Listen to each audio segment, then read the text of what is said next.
안녕하세요. 동행자님들, 아더맘입니다. 오늘은 장님이 코끼리 만지기라는 것에 대해서 말씀을 드릴게요. 장님이 코끼리를 만질 때요, 다리를 만지는 분들은 코끼리는 기둥이네 라고 말씀을 하신대요. 그리고 코를 만지는 분들은 코끼리는 관이네 이렇게 표현을 하시고요. 그리고 몸통, 등을 만지는 분들은 코끼리는 벽이네 이렇게 말씀을 하신답니다. 자기가 알고 있는 게 전부라고 고집하는 걸 이런 것에 이제 비유를 하는데요. 많은 분들이 TQ에 대해서 말씀을 하실 때도 이런 식으로 접근하시는 경우가 있는 것 같아요.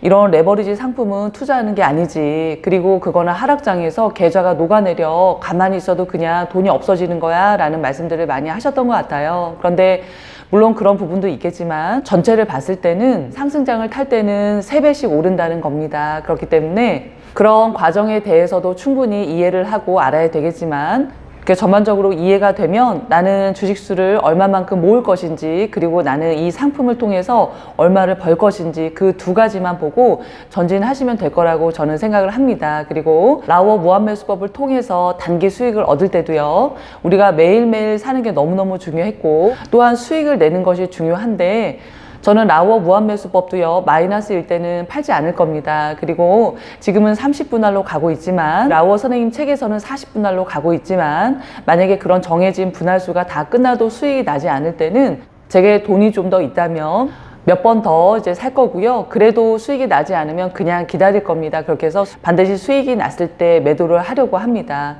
우리가 어떤 행동을 할 때는 반드시 목적이 필요하고 또 그 목적을 이루기 위해서 해야 할 그런 행동들이 있잖아요. TQ로 장기 투자를 갈 때요, 남편과 상의된 그런 목표 금액에 이를 때까지 계속 가져가는 형태로 투자를 해 나갈 것이고요. 라오어 무한매수법을 통해서 이렇게 단기적으로 수익을 내려고 할 때, 지금 현재는 1,000만 원 이상이 될 때, 또 수익률이 10% 이상이 될 때 매도하는 그런 원칙을 갖고 계속 나가려고 합니다.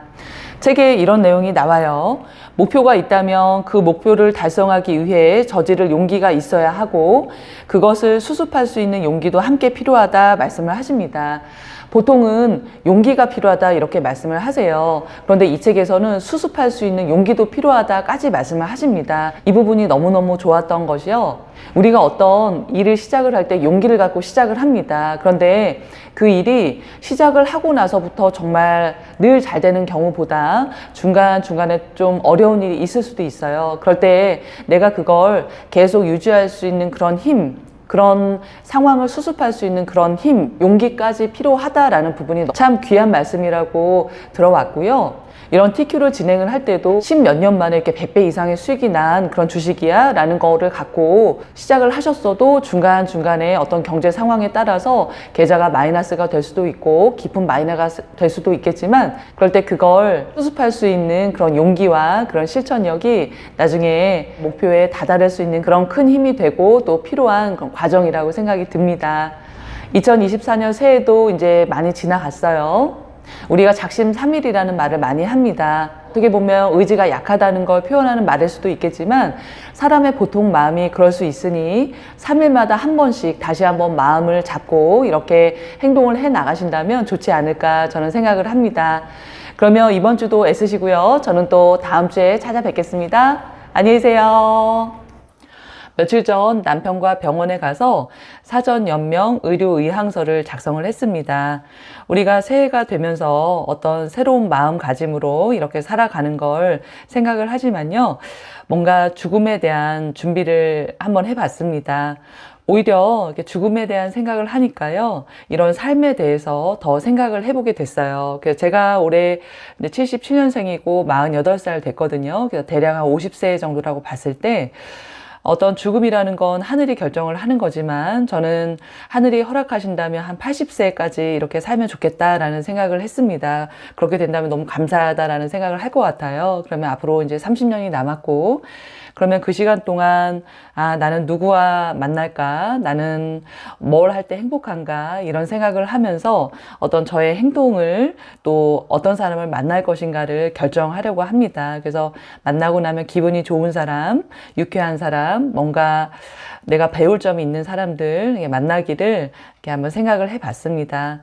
작년에 저희 남편이 생일이었어요. 11월 4일에요. 그때 편지를 써줄까 하다가 뭐 좀 특별한 게 없을까 해서 이제 감사패를 한번 선물을 해봤어요. 그래서 제 진심을 담아서 이렇게 편지 형식으로 이제 업체에 보내드리면 업체에서는 이렇게 또 감사패 형식으로 이렇게 또 보내주십니다. 그래서 이렇게 제작을 해서 선물을 해주니까 너무 좋아하더라고요. 그래서 또 시어머니 생각이 났어요. 그래서 시어머니와 저는 뭐 시어머니 며느리 사이지만 그래도 어머니가 해주신 어떤 따뜻한 말 그리고 여러 가지 좋은 점들이 많았어요. 이제 가족으로 지내다 보면 서로에게 어떤 말이나 행동 때문에 서운한 점도 있을 수 있겠지만 그래도 어머니와는 어떤 관계, 계좌를 봤을 때 플러스 계좌입니다. 그래서 어머니 생각도 많이 나서 또 어머니께도 이렇게 또 감사패를 제작해서 보내드렸어요. 그랬더니 어머니가 전화 와서 경상도 분이시거든요. 그러면서 내가 이런 거 받을 자격이 되나